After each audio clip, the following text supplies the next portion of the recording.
क्या आप भी ज़्यादा देर बैठते हैं या आपका काम इस तरह का है जिसमें आपको ज़्यादा देर बैठना पड़ता है? आप फ्रीलांसर हैं, बैंक में काम करते हैं या आपकी एक्टिविटी इस तरह की है जिसमें आपको ड्यूटी टाइम में ज़्यादा देर बैठना पड़ता है और आपकी गर्दन के अंदर, आपके शोल्डर्स में और अपर थोरेसिक के अंदर आपको दर्द महसूस होता है? तो आज की वीडियो में हम बात करेंगे उन एक्सरसाइज के बारे में जिसे करके आप इस दर्द से बच सकते हैं।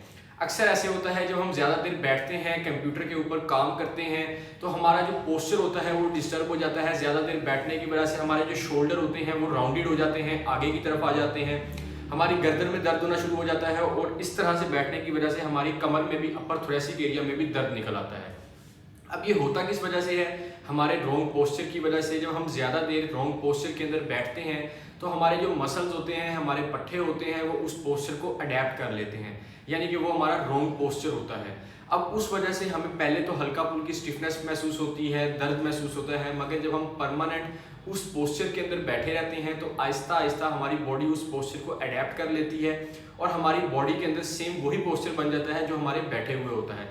अब इसके अंदर आपने करना क्या है? फॉर एग्जांपल आपकी 8 से 9 घंटे की जॉब है, तो इसमें आपने कोशिश करनी है हर घंटे बाद, 1.5 घंटे बाद आपने 5 मिनट का, 4 मिनट का ब्रेक लेना है, जिसके अंदर आपने क्या करना है? जैसे ही आप बैठे हुए हैं, आपकी एक्टिविटी बैठने की है, आपने घंटे बाद, 2 घंटे बाद खड़े होना है। जैसे ही आप खड़े होंगे तो आपकी सबसे पहले स्पाइन की पोजीशन, जो एक आपकी स्पाइन की पोजीशन है, वो बिल्कुल एक्सटेंड हो जाएगी फ्लेक्शन से। इससे आपको बहुत रिलीफ मिलेगा। इसके अलावा चलते हैं हम अपनी पहली एक्सरसाइज की तरफ। इसके अंदर आपने क्या करना है? आपने सबसे पहले एक दीवार के पास खड़े हो जाना है। दीवार के पास खड़े होकर आपने आपका जो हेड है इसको दीवार के साथ लगा लेना है।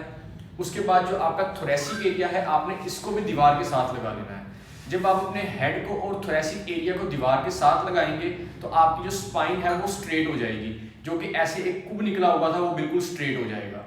आपने अपने हाथों को और हिप को आपने दीवार के साथ लगा लेना है और कोशिश करनी है कि जो आपका एंकल का एरिया है, हील का एरिया है, वो भी आप दीवार के साथ लगा लें। जब आप इस पूरे पोस्चर को, हेड को, थोरेसिक को, हिप को और एंकल को दीवार के साथ लगाएंगे तो जो आपका पोस्चर होगा वो बिल्कुल, स्पाइन जो होगी वो स्ट्रेट हो जाएगी। आपका पोस्चर जो है वो बिल्कुल स्ट्रेट हो जाएगा। जब आप इस पोजीशन को 5 से 10 सेकंड के लिए होल्ड करेंगे तो आपकी बॉडी की जो एर्गोनॉमिक्स है वो बेहतर हो जाएगी। ये थी आपकी फर्स्ट एक्सरसाइज। आपने इस पोजीशन को 10 से 15 सेकंड या 5 से 10 सेकंड के लिए होल्ड करना है और हर घंटे, 1.5 घंटे के बाद आपने ये पोजीशन अडेप्ट करनी है। इसके बाद अब हम चलते हैं अपनी सेकंड एक्सरसाइज की तरफ। ये हमारी किस लिए होती है? जब हम ज़्यादा देर बैठते हैं, कंप्यूटर पे इस तरह से काम करते हैं, या हमारी ज़्यादा देर बैठने की रूटीन ही होती है तो हम अक्सर ऐसे करके बैठ जाते हैं। इससे होता क्या है? हमारा जो पेक्ट मसल होता है चेस्ट के ऊपर, वो मसल टाइट हो जाता है, हमारे शोल्डर्स को अंदर की तरफ खींचता है, जिसकी वजह से हमारे शोल्डर जो होते हैं वो राउंडेड हो जाते हैं। इस तरह से पोजीशन बन जाती है। ये एक्सरसाइज हमारी उसके लिए है। इसके अंदर आपने क्या करना है? आपने किसी भी दरवाजे के पास आ जाना है। फॉर एग्जाम्पल ये दरवाजा है, आपने इस दरवाजे के पास आ जाना है। आपने एक चलने वाली पोजीशन अडेप्ट कर लेनी है, यानी कि आपका एक पाँव पीछे होगा और एक पाँव आपका आगे होगा। इसके अंदर आपने अपना एक बाजू यहाँ रखना है और एक बाजू आपने अपना यहाँ रखना है। अब इसमें क्या होगा? जो मेरा पेक्ट मसल है वो थोड़ा सा खिंच जाएगा बाहर की तरफ, जो कि पहले टाइट हुआ हुआ। इसके अंदर अब आपने हाथ अपने यहीं रखने हैं और अपनी आपने पोजीशन आगे की तरफ लेके आनी है, ताकि सारा स्ट्रेच जो होगा वो आपके पेक्ट मसल के ऊपर पड़ेगा। जब सारा स्ट्रेच आपके पेक्ट मसल के ऊपर पड़ेगा तो आपकी जो स्पाइन है वो स्ट्रेटनिंग की तरफ जाएगी। जो आपकी इस स्पाइन के ऊपर ये एक हम्प पोजीशन बन जाती है।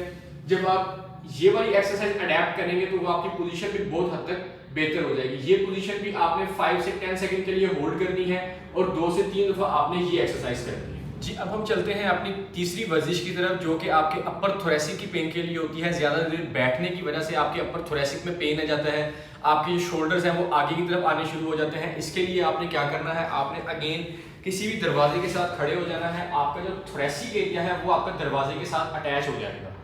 उसके बाद आपने क्या करना है? आपने अपने बाजुओं को जो है वो आगे की तरफ आपने सपोर्ट देनी है और आगे की तरफ आपने अपने बाजुओं को लेके जाना है, जबकि आपकी जो स्पाइन होगी, थोरेसिक एरिया होगा, उसको आपने पीछे की तरफ लगा के रखना है। जब ये पीछे की तरफ लगा रहेगा और आपके हाथ आगे की तरफ प्रेशर लगाएंगे तो वो जो आपका सारा का सारा फोर्स होगी वो बैक टू आपके थोरेसिक एरिया में शिफ्ट होगी और इस तरह से जो आप जोर लगाएंगे तो थोरेसिक एरिया की सारी जो फोर्स होगी आपके हाथों से थोरेसिक एरिया के अंदर जाएगी और इससे क्या होगा? आपके जो मसल बैक के टाइट हो चुके हैं बैठ के, उससे आपको बहुत हद तक रिलीफ मिलेगा। ये वर्जिश है जो आपने करनी है और इससे इंशाल्लाह आपको, अगर आप सिटिंग पोजीशन करते हैं, फ्री लॉन्चिंग करते हैं या ज़्यादा देर बैठते हैं, तो इस एक्टिविटी को करने से आपके बहुत से सर्कल में लोग होंगे जिनको इशू आता होगा कि जी ज़्यादा देर बैठने की वजह से हमें नेक का इशू आ रहा है, थोरेसिक का इशू आ रहा है। तो आपने जैसे ही उनको ये वर्जिश बतानी है, इसका लिंक शेयर करना है ताकि उनको इस वीडियो से बहुत ज़्यादा फ़ायदा हो। अगर आपको ये वीडियो पसंद आई है तो आप इस वीडियो को शेयर कर सकते हैं, हमारे चैनल को सब्सक्राइब कर सकते हैं। बहुत शुक्रिया, अल्लाह हाफिज़।